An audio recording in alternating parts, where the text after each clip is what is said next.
भगतजनों, दशा माता की 10वीं कहानी गणेश जी की कहानी है। कथा शुरू करती हूँ। प्राचीन समय की बात है। एक सास बहू थी। सास बड़ी ही दुष्ट थी और वह अपनी बहू को ठीक से खाना भी नहीं देती थी। बहू को भूख लगती तो वह क्या करती, इस विषय में बहू ने एक तरीका खोजा। जब वो नदी पर पानी भरने के लिए जाती तो घर से ही अपनी सास से छिपाकर थोड़ा सा आटा लेकर चली जाती थी और वहां नदी से पानी लेकर उस आटे को गूंथ लेती। नदी के सामने ही गणेश जी का एक मंदिर था। वहां जाकर बहू दीपक में से घी लेती और भोग में से गुड़ लेती और पास के ही शमशान में जाकर उस आटे को गूंथ लेती और उससे एक बाटी सेक लेती जलती हुई चिता से, और फिर गणेश जी के मंदिर से लिया हुआ घी और गुड़ मिलाकर उसका चूरमा बनाती और गणेश जी को भोग लगाकर वह खुद भी जीम लेती। ऐसा करते बहू को बहुत दिन बीत गए। तब एक दिन गणेश जी को यह सब देखकर बड़ा आश्चर्य हुआ और उन्होंने अपनी नाक पर उंगली रख ली।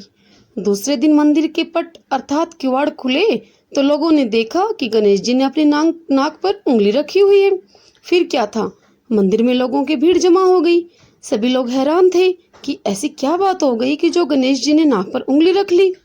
अब क्या था, मंदिर के पुजारियों और सभी बड़े बुजुर्ग आदि समझदार लोगों ने तरह तरह के उपाय किए कि किसी भी तरह गणेश जी अपनी नाक से उंगली हटा लें, लेकिन गणेश जी ने उंगली नहीं हटाई। तरह तरह के पूजा और हवन किए गए, परंतु सब बेकार। गणेश जी की उंगली उनकी नाक पर ज्यों की त्यों ही बनी रही। तब उन्होंने आसपास के सभी गांवों में ऐलान करवा दिया कि जो भी गणेश जी की नाक से उंगली हटा देगा उसे राजा जी सम्मानित करेंगे। तब फिर बहुत से लोग वहां पर आए और उन्होंने तरह तरह के प्रयास किए, लेकिन गणेश जी की नाक पर उंगली जो की तो बनी रही, कोई भी नहीं हटा पाया। तब एक दिन बहू ने सोचा और अपनी सास से कहा, सासू जी, एक कोशिश मैं भी करके देख लेती हूँ कि किसी तरह गणेश जी अपनी नाक से उंगली हटा लें। तब उसकी सास ने कहा, इतने बड़े बड़े लोगों ने कोशिश की लेकिन कोशिश सफल नहीं हुई, तो तेरे करने से क्या होगा। लेकिन बहू फिर से बोली कि नहीं सासू जी, मैं एक बार प्रयास तो अवश्य करूंगी। एक बार प्रयास करने में कोई हर्ज नहीं है। तब बहू मंदिर में पहुंची और उसने पुजारी जी से कहा कि मैं गणेश जी की नाक से उंगली हटवा सकती हूँ।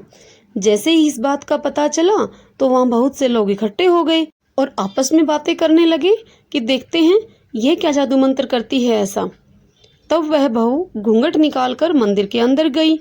तब पुजारी जी ने भगवान के आगे पर्दा लगा दिया।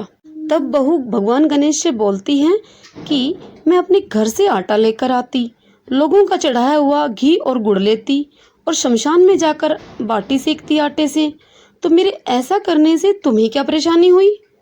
तुमसे मैंने ऐसा क्या ले लिया जो तुम इस तरह से नाक पर उंगली रखकर बैठे हो और लोगों को परेशान कर रहे हो। चलो बहुत हो गया, अब अपनी नाक से उंगली हटाओ।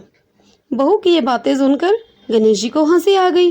उन्होंने सोचा, कह तो ये बहू ठीक ही रही है, इसमें इसकी क्या गलती है।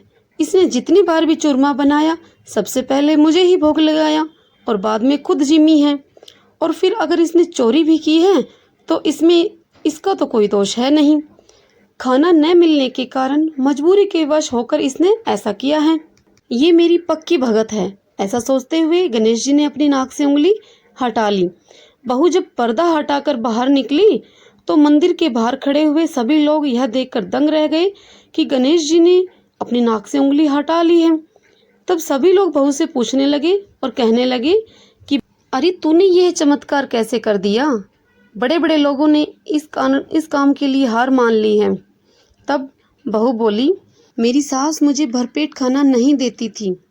तब मैं पानी भरने के लिए नदी पर आती तो साथ में कुछ थोड़ा सा आटा अपनी सास से छिपाकर ले आती और नदी के पानी से उस आटे को गूंथ लेती और फिर मंदिर में जाकर दीपक से घी निकालकर और भोग से गुड़ लेकर शमशान में जाकर जलती हुई चिता से उस आटे की एक बाटी सेक कर उसमें घी गुड़ मिलाकर चूरमा बनाकर गणेश जी को भोग लगाती और फिर खुद भी खा लेती थी मैं।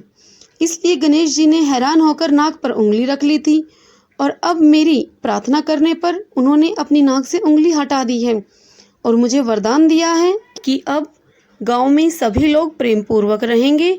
बहू की ये बात सुनकर सभी लोग बहुत प्रसन्न हुए और उसकी सास ने बहू को अपने गले से लगा लिया और बहू के सामने बड़ी ही शर्मिंदा हुई। हे गणपति जी महाराज, जैसे आपने बहू पर कृपा करी वैसे ही सब पर कृपा दृष्टि करना। इस कहानी को कहते, सुनते, हुंकारा भरते सभी पर अपनी कृपा करना। सब बोलो गणेश जी महाराज की जय, दशा माता की जय। भगतजनों, यह दशा माता की 10वीं कहानी 10वें दिन के व्रत के लिए। आपको वीडियो अच्छी लगी हो तो वीडियो को लाइक कीजिए और चैनल को सब्सक्राइब कीजिए ताकि मेरी अगली वीडियो की नोटिफिकेशन आपको सबसे पहले मिले। जय श्री कृष्णा, राधे राधे।